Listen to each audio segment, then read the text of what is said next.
നമ്മളിൽ കൂടുതൽ ആളുകളും നേരിട്ടുകൊണ്ടിരിക്കുന്ന ഒരു വലിയ പ്രതിസന്ധിയാണ് നമ്മുടെ കാഴ്ചയുമായി ബന്ധപ്പെട്ട പ്രശ്നം എന്നുള്ളത്. പല ആളുകൾക്കും കാഴ്ചശക്തി മങ്ങലേറ്റുകൊണ്ടിരിക്കുന്നു, കൃത്യമായി കാണാൻ പറ്റാത്ത സാഹചര്യം ഉണ്ടാകുന്നു. ഷുഗറൊക്കെ പെട്ടിട്ട് കാഴ്ചശക്തി പൂർണ്ണമായി നഷ്ടപ്പെട്ടു പോയവർ, നമ്മളതിനെക്കുറിച്ച് ബോധേഡാകേണ്ടതാണ്. ശരിക്കും പറഞ്ഞാൽ കുറേ കാലങ്ങൾ കഴിയുമ്പോൾ നമുക്കിതൊക്കെ സംഭവിക്കുന്നത് ഇപ്പോൾ തന്നെ നമ്മൾ ചെയ്യുന്ന ചില പ്രവർത്തനങ്ങളുടെയൊക്കെ ഭാഗമായിട്ടായിരിക്കാം. അതുകൊണ്ട് നമ്മൾ തുടക്കം മുതലേ നമുക്ക് ഇത്തരം ബുദ്ധിമുട്ടുകളും പ്രയാസങ്ങളും വരാനിരിക്കുന്നുണ്ട്, എൻ്റെ കാഴ്ചശക്തി കുറച്ചും കൂടെ കഴിഞ്ഞാൽ എനിക്ക് നഷ്ടപ്പെട്ടു പോകാനുള്ള സാധ്യതയുണ്ട്, അതുകൊണ്ട് ഞാൻ നല്ലോണം കെയർ കൊടുക്കണം എന്നൊരു ചിന്താഗതി നമ്മിൽ വന്നിട്ട് എപ്പോഴും നാം ശ്രദ്ധിച്ച് മുന്നോട്ട് പോകേണ്ടതാണ്. നമുക്ക് അള്ളാഹു നൽകിയ ഓരോ അനുഗ്രഹങ്ങളും നമ്മിൽ നിന്ന് നഷ്ടപ്പെടുമ്പോൾ മാത്രമാണ് അതിൻ്റെ വാല്യൂ നമുക്ക് മനസ്സിലാക്കാൻ പറ്റുള്ളൂ. ഇതൊരു പോയിൻ്റാണ്. നമുക്ക് കൈയില്ലാത്തവൻ്റെ ഒരു വേദന തിരിയൂല, കണ്ണില്ലാത്തവൻ്റെ ഒരു വേദന നമുക്ക് മനസ്സിലാക്കാൻ പറ്റില്ല, കേൾവിശക്തി ഇല്ലാത്തവൻ്റെ ഒരു വേദന നമുക്ക് മനസ്സിലാക്കാൻ പറ്റില്ല. ഏതുവരെ മനസ്സിലാക്കാൻ പറ്റില്ല? നമ്മളത് അനുഭവിക്കുന്നത് വരെ. അങ്ങനെയാണ്, നഷ്ടപ്പെടുമ്പോഴാണ് അതിൻ്റെ വേദന അറിയുള്ളൂ. അതുകൊണ്ട് സ്റ്റാർട്ടിങ്ങിലെ നമ്മൾ ശ്രദ്ധിച്ചു കഴിഞ്ഞാൽ ഒരുപാട് പരിഹാരങ്ങൾ അതിനുണ്ട്. ആത്മീയമായിട്ട് നമുക്ക് അനിവാര്യമായും വേണ്ട ഒരു കാര്യമാണല്ലോ കാഴ്ചശക്തി. അപ്പോൾ കാഴ്ചശക്തി നഷ്ടപ്പെടാതിരിക്കാൻ ആത്മീയമായിട്ട് നമ്മൾ ചെയ്യേണ്ട ചില വഴികളാണ് ഇന്നിവിടെ പറയുന്നത്. നിങ്ങൾ കൃത്യമായി ഡെയിലി റൊട്ടീനിൽ നിങ്ങൾ പാലിക്കുകയാണെങ്കിൽ തീർച്ചയായും റബ്ബ് സുബ്ഹാനഹു വ തആല നമുക്ക് നല്ല കാഴ്ചശക്തി നിലനിർത്തി തരാൻ കാരണമാകും. മരണപ്പെടുന്നത് വരെ നമുക്ക് അള്ളാഹു നൽകിയ ഈ കാഴ്ചശക്തി അതങ്ങനെ നിലനിൽക്കണം. അതിനു വേണ്ടിയുള്ള അമലാണ് പൂർണ്ണമായും കാണാൻ വേണ്ടി ശ്രമിക്കുക. എല്ലാവർക്കും ഉപകാരപ്പെടും എന്ന് മനസ്സിലാക്കുന്നു. അള്ളാഹു തൗഫീഖ് നൽകട്ടെ. വിഷയത്തിലേക്ക് പ്രവേശിക്കുന്നതിൻ്റെ മുമ്പ് എല്ലാ ദിവസവും നമ്മൾ സൂചിപ്പിക്കാറുള്ളത് പോലെ തന്നെ നേരിട്ട് കാണാനുള്ള ഡേറ്റ് ചൊവ്വാഴ്ചകളിൽ മാത്രമാണ്. ചൊവ്വാഴ്ച നേരിട്ട് വരാൻ ബുക്ക് ചെയ്യാൻ വിളിക്കേണ്ടത് ഞായറാഴ്ച 10 മണിക്കാണ്. വിളിച്ച് ബുക്ക് ചെയ്തതിൻ്റെ ശേഷം മാത്രമേ വരാവൂ എന്ന് ഓർമ്മപ്പെടുത്തുകയാണ്. പലരും ബുക്ക് ചെയ്യാതെയും വിളിക്കാതെയൊക്കെ വരുന്നുണ്ട്. നമ്മളിതിൻ്റെ അപ്ഡേഷനും കാര്യങ്ങളൊക്കെ ഇൻസ്റ്റയിലും വാട്സപ്പിലൊക്കെ അപ്ഡേറ്റ് ചെയ്യുന്നുണ്ട്. അവിടെ നോക്കിയാൽ നിങ്ങൾക്ക് അതിൻ്റെ ഡീറ്റെയിലും കാര്യങ്ങളൊക്കെ മനസ്സിലാക്കാൻ പറ്റും. അല്ലാഹു സുബ്ഹാനഹു വ തആല ഖൈറാത്തുകളിലേക്ക് നമ്മയൊക്കെ അടുപ്പിക്കട്ടെ. അവൻ അനുഗ്രഹിച്ച ധാരാളം നിഅമത്തുകൾ നൽകുന്നവരുടെ കൂട്ടത്തിൽ അല്ലാഹു നമ്മയൊക്കെ ഉൾപ്പെടുത്തി അനുഗ്രഹിക്കുമാറാകട്ടെ.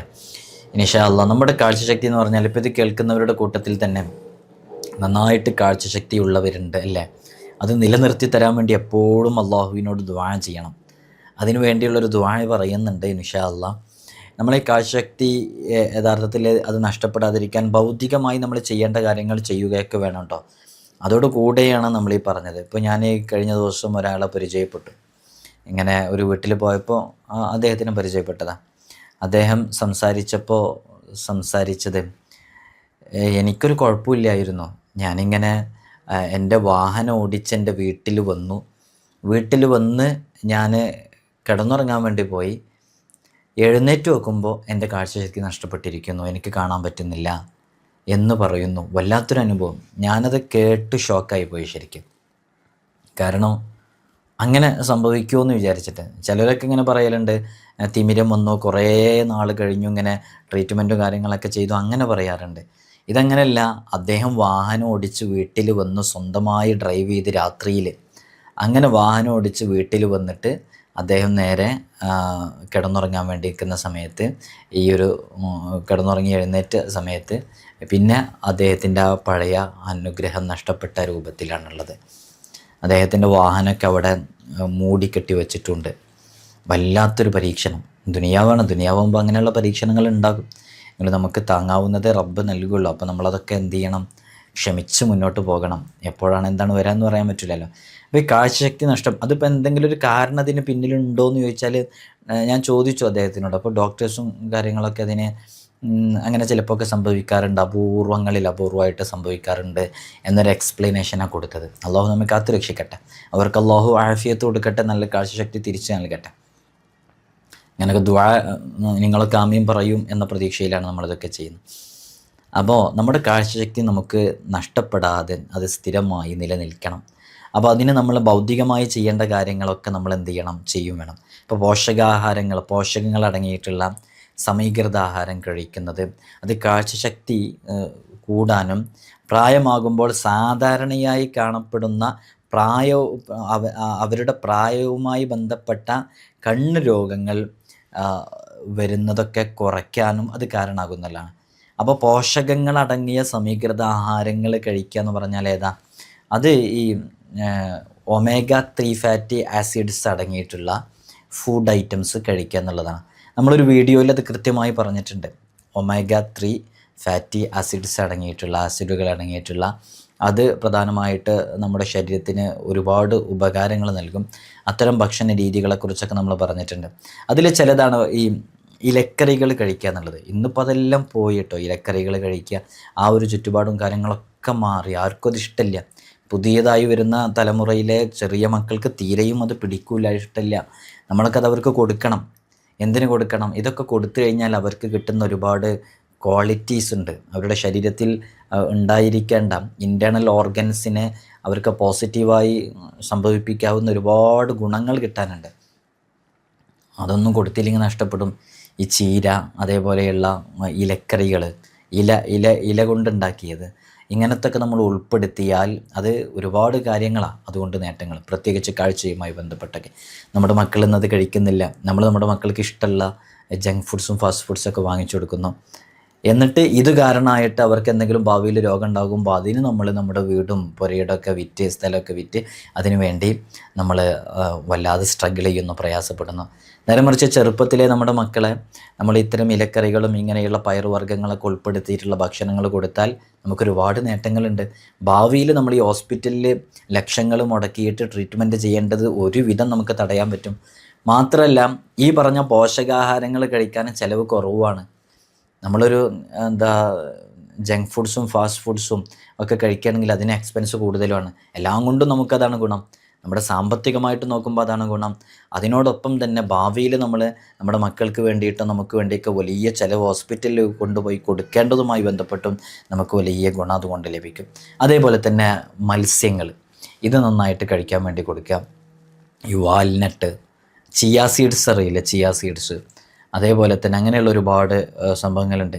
അതൊന്ന് നിങ്ങളൊന്ന് ഗൂഗിൾ ചെയ്ത് നോക്കിയാൽ മതി. omega-3 ഫാറ്റി ആസിഡ്സ് അടങ്ങിയിട്ടുള്ള സംഭവങ്ങൾ.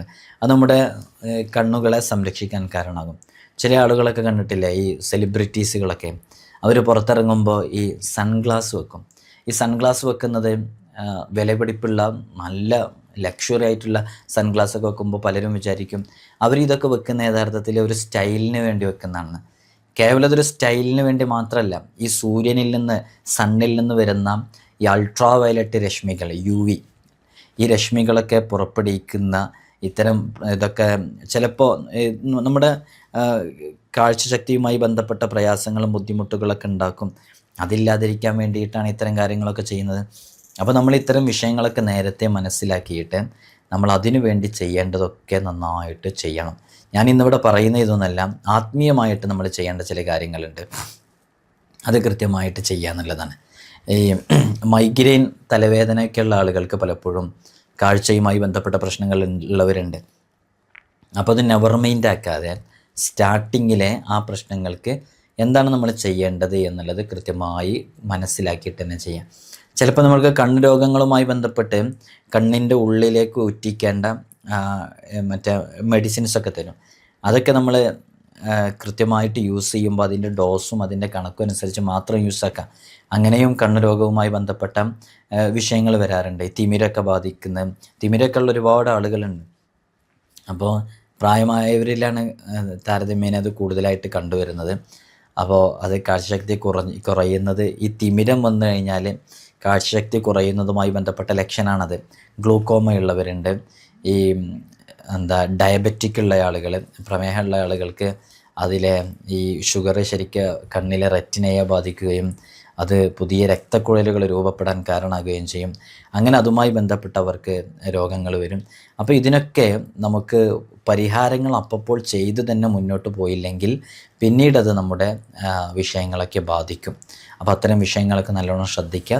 നമുക്ക് ആത്മീയമായി ഇതിന് ചെയ്യേണ്ട വഴികൾ എന്താണെന്ന് ചോദിച്ചാൽ, സുബഹയുടെയും സുബഹ നിസ്കാരത്തിൻ്റെ മുമ്പുള്ള സുന്നത്തിൻ്റെയും, അപ്പോൾ സുബഹി നിസ്കാരത്തിൻ്റെയും ആ സുന്നത്തിൻ്റെയും ഇടയിൽ 41 തവണ ഫാത്തിഹ പാരായണം ചെയ്യുക.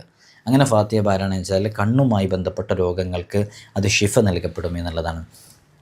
മുത്തുനബി സല്ലല്ലാഹു അലൈഹി വസല്ലമ തങ്ങൾ നബിതങ്ങൾക്കോ കുടുംബത്തിലെ ആർക്കെങ്കിലുമൊക്കെ കണ്ണുമായി ബന്ധപ്പെട്ട രോഗങ്ങൾ ബാധിച്ചാൽ മുത്തുനബി സല്ലല്ലാഹു അലൈഹി വസല്ലമ തങ്ങൾ ഒരു ദുആ ചെയ്യാറുണ്ടായിരുന്നു.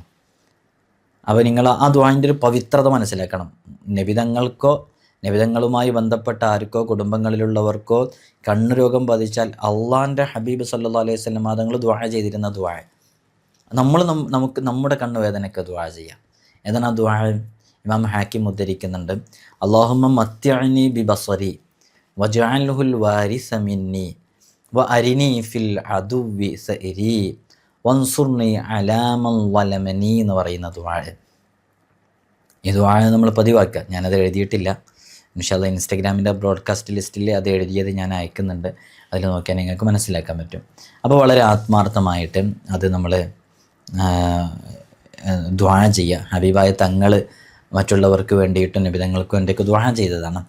ഇനി പ്രധാനമായും നമ്മൾ ശ്രദ്ധിക്കേണ്ട ഒരു വിഷയം, ഇന്ത്യയിൽ വളരെയധികം പ്രശസ്തമായ നമുക്കൊക്കെ പരിചയമുള്ള ഒരു മഹാനായ വലിയ ഉന്നത സ്ഥാനത്തുള്ളവരാണ് മഹാനരായ ഷെയ്ഖ് ഫരീദുദ്ദീൻ ഖദ്ദസല്ലാഹു സിർറഹുൽ അസീസ് മഹാനവറുകൾ ഒരിക്കൽ പറയുന്നുണ്ട്, ഒരാൾ അവരുടെ 2 വിരലുകളുടെ തള്ളവിരലിൻ്റെ മുകളിലേക്ക് ഒരായത്തുണ്ട്.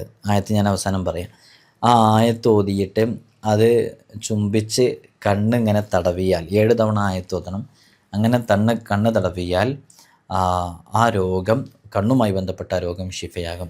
ഓരോ തവണയിലും തടവുമ്പോൾ മുത്തുനബി സല്ലല്ലാഹു അലൈഹി വസല്ലം തങ്ങളുടെ മേലൊരു സ്വലാത്തും കൂടെ ചൊല്ലണം. എന്നിട്ട് അതിങ്ങനെ ചുംബിച്ചിട്ട് കണ്ണിങ്ങനെ തടവുക. അങ്ങനെ തടവിക്കഴിഞ്ഞാൽ കണ്ണു രോഗം അത് ശമിക്കും. കാഴ്ചശക്തിയുമായി ബന്ധപ്പെട്ട പ്രശ്നങ്ങൾക്ക് പരിഹാരം കിട്ടും. കാഴ്ചശക്തി വർദ്ധിക്കും. ഏതാണ് ആയത്ത് എന്ന് ചോദിച്ചാൽ ആയത്ത് ഞാൻ ഡിസ്പ്ലേയിൽ കാണിക്കാം. ആയത്ത് ഫകശഫ്നാ അൻക ഗിതാഅക ഫബസറുക അൽയൗമ ഹദീദ് എന്ന് പറയുന്ന ആയത്ത്, സൂറത്തു ഖാഫിലെ 22-ാമത്തെ ആയത്ത്, അതിൻ്റെ ആ ഭാഗം. ഫകശഫ്നാ അൻക ഗിതാഅക ഫബസറുക അൽയൗമ ഹദീദ്. വളരെ സവിശേഷമേറിയ ആയത്താണ്. കാഴ്ചശക്തിയുമായി ബന്ധപ്പെട്ട് നമുക്ക് കാഴ്ചശക്തി നഷ്ടപ്പെടാതിരിക്കാൻ വേണ്ടിയിട്ട് മഹാന്മാരൊക്കെ പറഞ്ഞ മറ്റൊരാമലുണ്ട്. അവർക്ക് പിന്നീട് അങ്ങനെ ചെയ്തു കഴിഞ്ഞാൽ കണ്ണുമായി ബന്ധപ്പെട്ട രോഗങ്ങൾ, ചെങ്കണ്ണ്, ഇങ്ങനെ തുടങ്ങിയിട്ടുള്ള ഒരു വിഷയങ്ങളും അവർക്ക് ഉണ്ടാകില്ല എന്ന് നമ്മുടെ ഷാഫി മദ്ഹബിലേക്ക് ആധികാരിക ഗ്രന്ഥം ഫത്ഹുൽ മുഈൻ ദർസുകളിലും ഉസ്താദുമാരും ആലിമീങ്ങളൊക്കെ സാധാരണ മസ്അല പറയാൻ, നിങ്ങൾക്കൊരു വിഷയം പറയുമ്പോൾ അതിലെ വിധി എന്താണെന്ന് പറഞ്ഞ് മനസ്സിലാക്കാൻ വേണ്ടിയിട്ട് പെട്ടെന്ന് എടുത്ത് ഹ്രസ്വമായിട്ട് നോക്കാൻ പറ്റുന്ന കിതാബാണ് ഫത്ഹുൽ മുഈൻ. സൈനുദ്ദീൻ മഖ്ദൂം തങ്ങളാണ് അത് രചിച്ചിട്ടുള്ളത്. പൊന്നാനിയിലൊക്കെ പോകുമ്പോൾ അവിടെ സിയാറത്ത് ചെയ്യണം.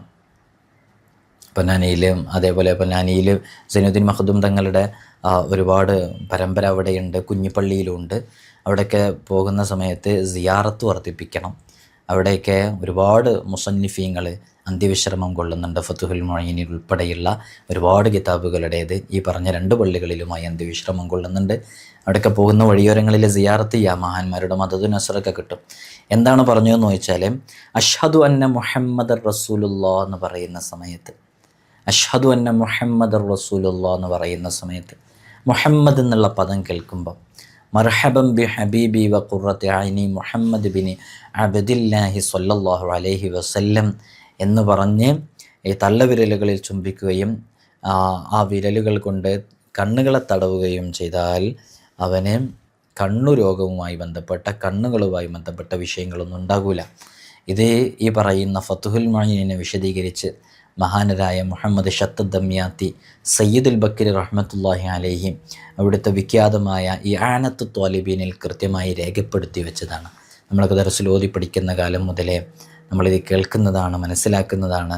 നമ്മൾ ഉസ്താദുമാരൊക്കെ അതിങ്ങനെ ചെയ്തു വരുന്നത് കണ്ട് ഞങ്ങളും അതൊക്കെ ശീലിച്ചതാണ്. അള്ളാഹു നമുക്കൊക്കെ അത് പതിവാക്കാനുള്ള തൗഫീഖ് നൽകട്ടെ. ഇതൊക്കെ ചൊല്ലുന്നവരുണ്ടെങ്കിൽ അറിയിക്കണം. വലിയ വലിയ ആശിഖീങ്ങളും അള്ളാഹുവിൻ്റെ ഹബീബിന് അങ്ങേയറ്റം മഹബത്ത് വെക്കുന്നവരും സല്ലല്ലാഹു അലൈഹി വസല്ലം അവരൊക്കെ മുഹമ്മദ് എന്നുള്ള പദം ഇങ്ങനെ കേൾക്കുമ്പോഴേക്കും ഇങ്ങനെ ചെയ്യുന്നത് നമുക്കൊക്കെ ശ്രദ്ധയിൽപ്പെടും.